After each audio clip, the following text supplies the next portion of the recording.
All right, one more example. We're going to integrate sine x cosine x dx.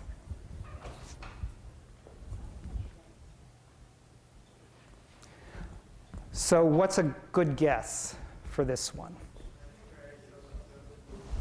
Someone's suggesting sine squared x. So let's try that. Over 2. Well, we'll get the coefficient in just a second.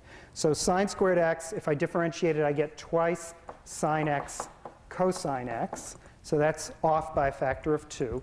So the answer is a half sine squared x.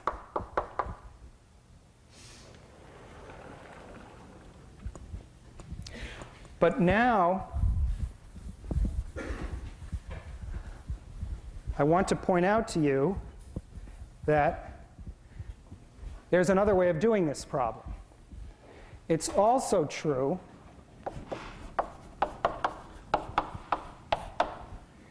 that if you differentiate cosine squared x,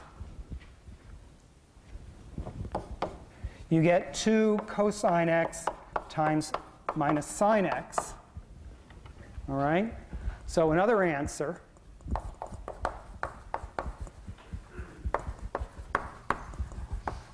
is that the integral of sine x cosine x dx is equal to negative a half cosine squared x plus c. So what is going on here? What's the problem with this?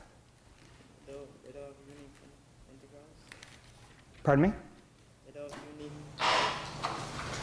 Integrals aren't unique. Integrals aren't unique. That's part of the, but somehow these two answers still have to be the same. Is it proof that you gave us earlier?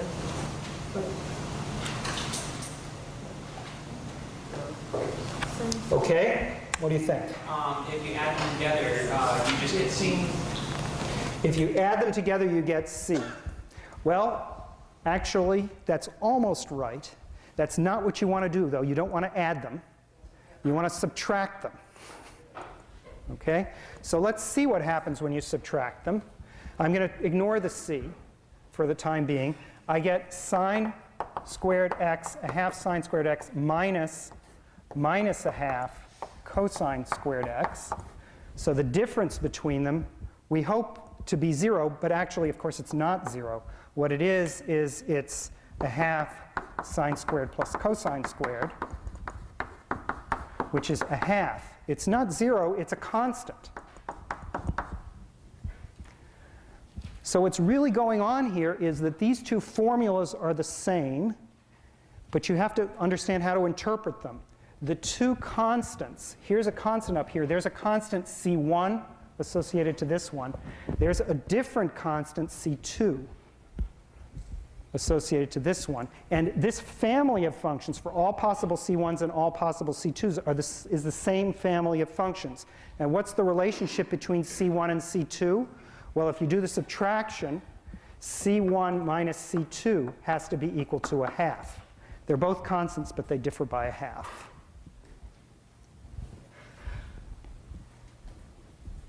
So this explains, when you're dealing with families of things, they don't have to look the same. And there are lots of trig functions which look a little different.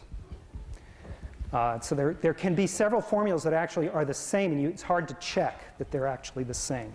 You need some trig identities to do it.